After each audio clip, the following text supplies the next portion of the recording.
கர்த்தருடைய பரிசுத்த நாமத்துக்கு மகிமை உண்டாவதாக. ஏசாயா 61வது அதிகாரம் 11வது வசனம். பூமி தன் பூண்டுகளை விளைவிப்பது போலவும் தோட்டம் தன்னில் விதைக்கப்பட்டவைகளை முளைப்பிப்பது போலவும் கர்த்தராகிய ஆண்டவர் எல்லா ஜாதிகளுக்கும் முன்பாக நீதியையும் துதியையும் முளைக்க பண்ணுவார். இங்கே பார்க்கிறோம், கர்த்தராகிய ஆண்டவர் உங்கள் வாழ்க்கையிலே நீதியையும் துதியையும் முளைக்க பண்ணுவேன் என்று இங்கே நாளிலே வாக்கு பண்ணுகிறதை பார்க்கிறோம். இந்த நாட்களிலே நாங்கள் பலர் யோசித்து கொண்டிருக்கலாம், நான் என்ன செய்தாலும் நீதிமானாக இல்லையே, என்னை குறித்து யாருமே சாட்சி சொல்கிறார்கள் இல்லை, நான் நீதியாக இல்லை என்று எண்ணி கவலையோடு நீங்கள் இருக்கலாம்.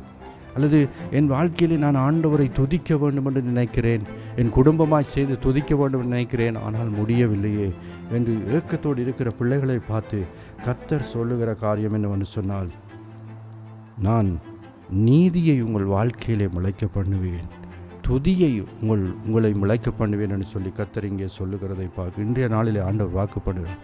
உங்கள் வாழ்க்கையிலே உங்கள் குடும்பத்திலே நீங்கள் நீதிமானாய் மாறப்போகிறீர்கள். உங்கள் குடும்பத்தில் நீங்கள் எல்லாரும் சேர்ந்து ஆண்டவரை மகிமைப்படுத்தி துதிக்க போகிறீர்கள். இப்பொழுது இருக்கிறதை பார்க்கலாம் அதிகமாய் நீங்கள் இதை செய்ய போகிறீர்கள்.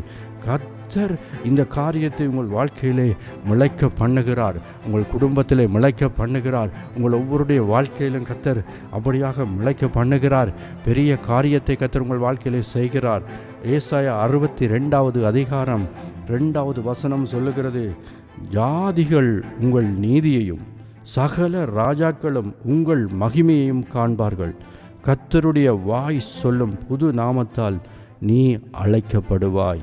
இங்கே பார்க்கிறோம், அப்போ ஆண்டவர் உங்கள் வாழ்க்கையிலே நீதியையும் துதியையும் முளைக்க பண்ணுகிற பொழுது ஜாதிகள் சகல ஜனங்களும் உங்களை பார்ப்பார்கள், உங்கள் நீதியை பார்ப்பார்கள். நீங்கள் துதிக்கிற துதியினாலே உங்கள் துதியை பார்ப்பார்கள், ஆச்சரியப்படுவார்கள். கர்த்தர் அப்படியாக உங்களை மாற்ற அவர் உண்மை உள்ள தேவனாக இருக்கிறதை பார்க்கிறோம். உங்களுக்கு இந்த நாளிலே கர்த்தர் ஒரு புது நாமத்தை கொடுக்கிறார். புதிய நாமத்தினாலே நீங்கள் அழைக்கப்பட போகிறீர்கள். கர்த்தர் அப்படி செய்து உங்களை மகிமைப்படுத்த போகிறார். கர்த்தர் பெரிய காரியங்களை உங்கள் வாழ்க்கையிலே செய்ய போகிறார். அன்பின் பரலோக தகப்பனே, உங்களை நன்றியோடு துதிக்கிறோம் அப்பா. இந்த நேரத்துக்காக நன்றி செலுத்துகிறோம். இந்த வேளையிலும் இந்த வசனத்தை கேட்டு, இந்த வசனம் எனக்குத்தான் ஆண்டவர் பேசினார் என்று சொல்லி இந்த வசனத்தை ஏற்றுக்கொண்டு விசுவாசிக்கிற பிள்ளைகள் ஒவ்வொருடைய வாழ்க்கையிலும் நீதியையும் துதியையும் முளைக்க பண்ணி ஆண்டவரை அவர்களை மகிமைப்படுத்தும்படியாக கர்த்தராகிய இயேசு கிறிஸ்துவின் நாமத்திலே ஜெபிக்கிறேன். ஜீவனுள்ள நல்ல பிதாவே, ஆமேன்.